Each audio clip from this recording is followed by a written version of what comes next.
Qu'est-ce qui se passe? Il se passe qu'on se dirige vers le point de départ de la grande manifestation dijonnaise du 8 mars 2014, date fatidique, à partir de laquelle la mairie va flancher face à la mobilisation de masse. Et la beauté des foules. La beauté Colorée, festive, mais oui messieurs. Beauté des foules qui se défoulent. Beauté des foules, beauté des foules.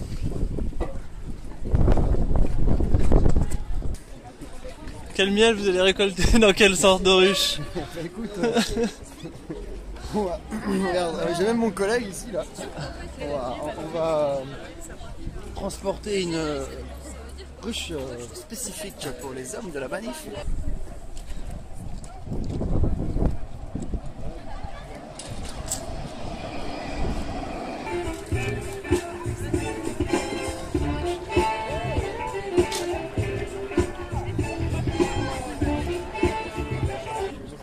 Les Lentillères, c'est aujourd'hui 3 fermes avec de multiples cultures maraîchères. C'est un jardin collectif d'une trentaine de personnes. C'est un rucher et plusieurs dizaines de parcelles jardinées, seules, en famille ou entre amis. Les Lentillères, c'est un véritable quartier avec sa salle polyvalente, son snack, ses fêtes, ses barbecues, un marché à prix libre. Chaque année, chaque mois, chaque semaine, le quartier ne cesse d'attirer de nouveaux jardiniers, voisins, habitants, sympathisants, apprentis paysans sans terre. C'est une parcelle d'autonomie, de convivialité, de bricolage non marchand, de lien social et d'entraide. Autant de choses qui deviennent rares dans les villes planifiées, spéculatives, quadrillées et décidées sans leurs habitants. Même dans des écoquartiers tels que celui qui doit prendre place sur les Lentillères, en prenant le nom de ce qu'il va détruire. Je veux parler de l'éco-cité jardin des maraîchers.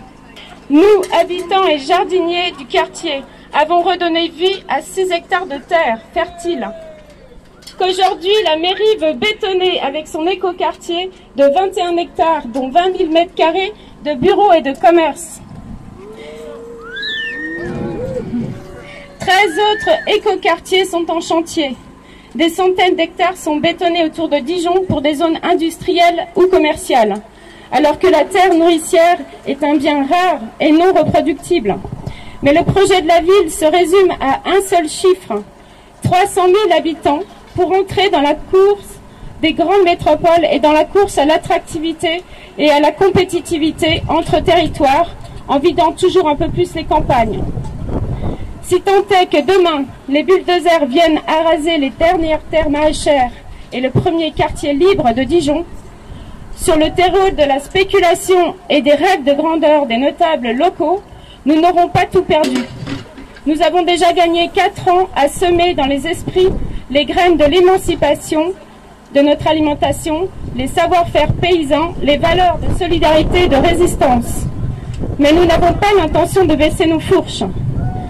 Nous appelons aujourd'hui et dans les mois à venir tous les sympathisants et habitants d'ici et d'ailleurs à nous rejoindre dans les sillons potagers de l'engagement pour une autre ville, une autre alimentation, pour que perdure ce lieu qui les sème ailleurs et pour que chacun puisse encore venir y jardiner, apprendre, partager et écouter les oiseaux.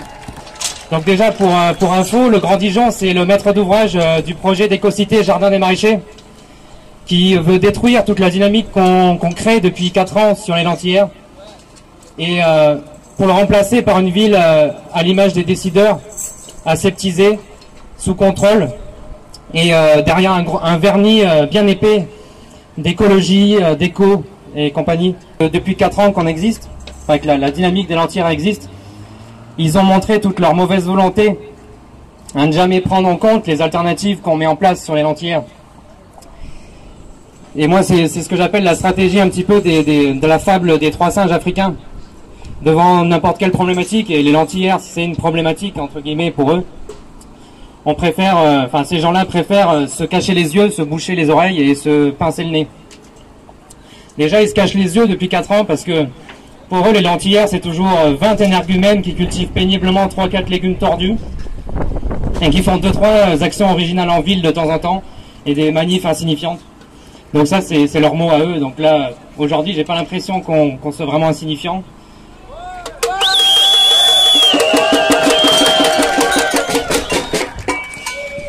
Et ensuite, ils se bougent bien les oreilles avec casque anti-bruit et boule pièce pour pas entendre nos revendications répétées, comme par exemple nos multiples demandes de rencontres qui sont toujours restées sans réponse malgré le soutien même d'associations amies, ou encore pendant l'enquête publique d'expropriation des derniers habitants du quartier, où le travail de certaines et certains a été complètement balayé d'un revers de manche par le commissaire enquêteur qui restait vraiment aux ordres des décideurs locaux et de leurs plans.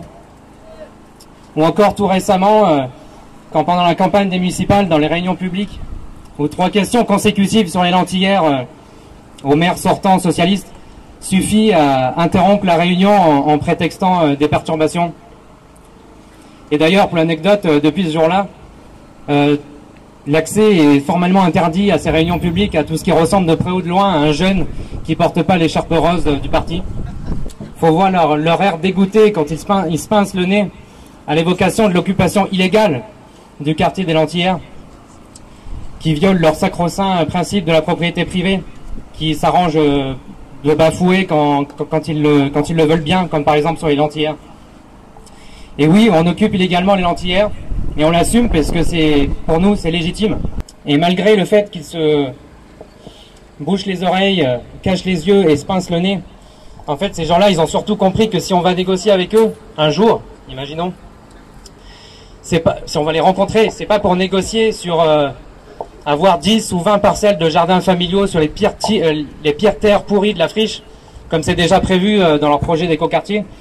Mais si on y va, nous, ce qu'on veut, c'est garder ces 6 hectares de terres maraîchères et toute la vie qui tourne autour.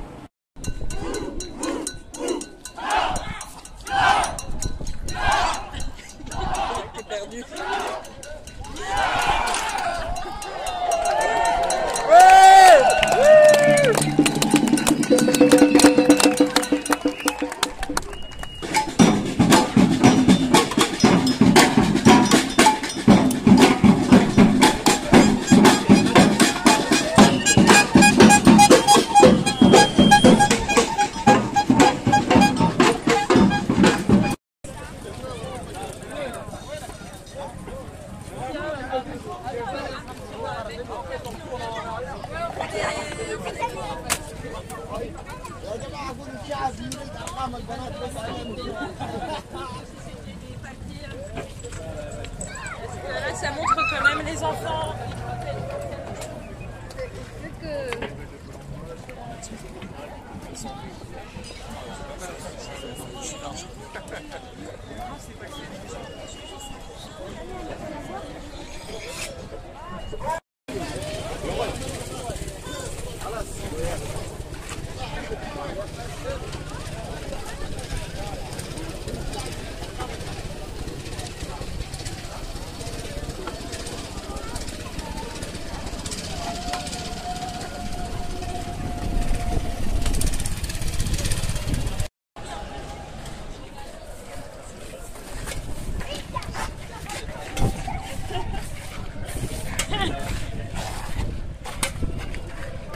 On préfère jeter les gens dehors et les laisser à la rue, quoi. Le bâtiment il sert à rien.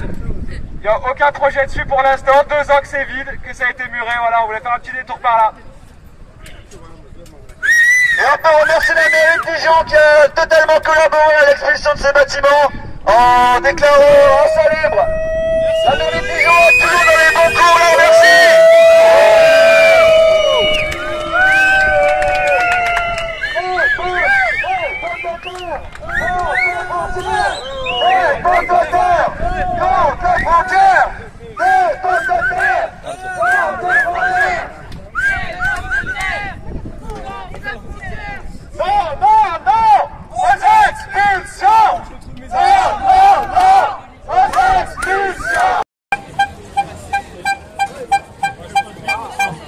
Allez, faites le passage!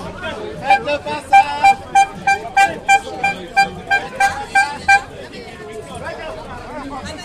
Attention! Attention! J'ai peur de perdre la charrette. Ma mère, je m'en fous, mais la charrette, je l'ai su. Non mais, c'est le gars, c'est la charrette.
Ils et nous. Ils n'ont pas encore compris que ce qu'ils mangent vient de la terre. Bon, on peut aussi le faire pousser dans l'eau avec quelques engrais. Ils n'ont pas encore compris que dans leurs bouteilles en plastique, l'eau est gratuite. Bon, c'est sûr que boire dans les rivières, ça ne se fait plus. Ils n'ont pas encore compris que l'air qu'ils respirent ne vient pas de leur voiture. Bon, c'est vrai qu'en vélo en hiver, ça mouille. Il fait froid. Mais ils n'ont pas encore compris que leur label éco quelque chose n'est pas l'écosystème. Bon d'accord, mais on n'est pas des bêtes. Puis ça me fatigue, à quoi bon? À quoi bon? Au boulot. Ils n'ont pas compris que ce sont eux qui ont ouvert les frontières. Ils n'ont pas encore compris que leur monde est déjà mort et s'effondre sous nos rêves. Ils n'ont pas encore compris que notre combat c'est aussi le leur. Ils n'ont pas encore compris qu'ils coupent l'herbe sous le pied de leurs enfants. Ils n'ont pas compris que nous faisons la farandole, car c'est le monde qui marche sur la tête. Ils n'ont en tête qu'une carrière qui fait des trous dans les montagnes, dans le monde et dans le cœur des enfants, d'où le sang coule, car ils ont avec eux la police, les prisons, les accords, les salons, d'où on les signe.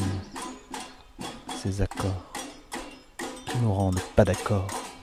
Ils ne se sont jamais allongés dans l'herbe au soleil pour voir le monde, arrêter de réfléchir et puis de comprendre. Mais qui sont-ils pour se dire de ce monde? Et pourquoi pleurons-nous de rire face au monde? Eux, ce sont ceux qui se disent d'un système qui envenime le monde. Nous, ce sont ceux qui sont de ce monde et envenimés par ce système. Soyez ils ou soyez nous, peu importe. La terre qui nous porte ne nous laissera pas d'issue qu'une seule porte. Il ne nous reste qu'un peu de terre à défendre. Ça vous choque? Ce ne sont pourtant que des mots et des images.